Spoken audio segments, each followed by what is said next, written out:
Ar gyfer y dasgola yma, dwi wedi ysgrifennu cerdd o'r enw Parti'r Bardd Plant. Ond, fel y gwelwch chi, mae yna amball i fwlch sydd angen I lenwi. Rwan ta, os ydym ni yn gwybod sut mae odli, dwi'n meddwl bod yna ddigon o gliwiau yma I chi fedru llenwi'r bylcha yma i'ch hun. Awn ni drwy'r gerdd. Mae'n amser trefnu parti. Cawn sausage rolls a... Be sy'n odli efo parti? Gawn ni weld. Mae bardd y plant bach gorau rioed yn 20.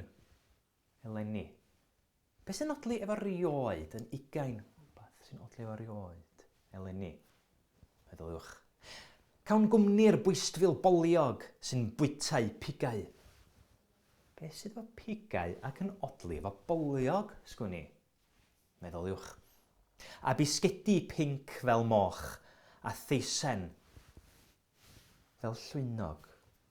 Be sy'n odli efo moch ac yn mynd efo fel llwynog? O'n i'n feddwl am beth. Bydd yno lwyth o gemau. Cawn chwarae gyda. Rwan ta, be ydych chi reit ar ddechrau y sesiwn yma? Bod bardd yn chwarae efo rhywbeth. Odli efo gemau. A bwyta llwyth o hufen. A beirdd bach da llawn odlau.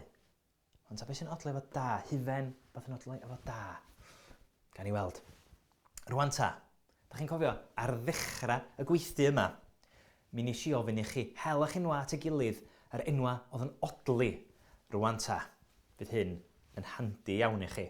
Os oes na 2 blentyn yn eich dosbarth chi sydd yn enwa nhw yn odli efo parti, rhywbeth sy'n odli efo parti, a mynd I ffitio'n ddel yn fama, dwi'n meddwl byddwn ni'n gallu gorffan y gerdd.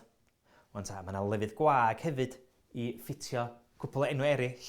Felly, dewch rhywun, rhywun a rhywun, a rhywun, rhywun a rhywun. A'ch ffrindiau I gyd bydd croeso mawr, dewch brysiwch a rhywbeth ar ôl i'r parti.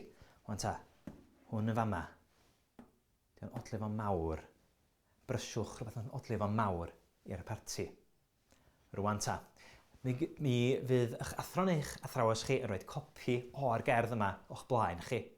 A dwi eisiau chi weithio mewn parau I geisio llenwi'r bylchau yma efo'ch gilydd.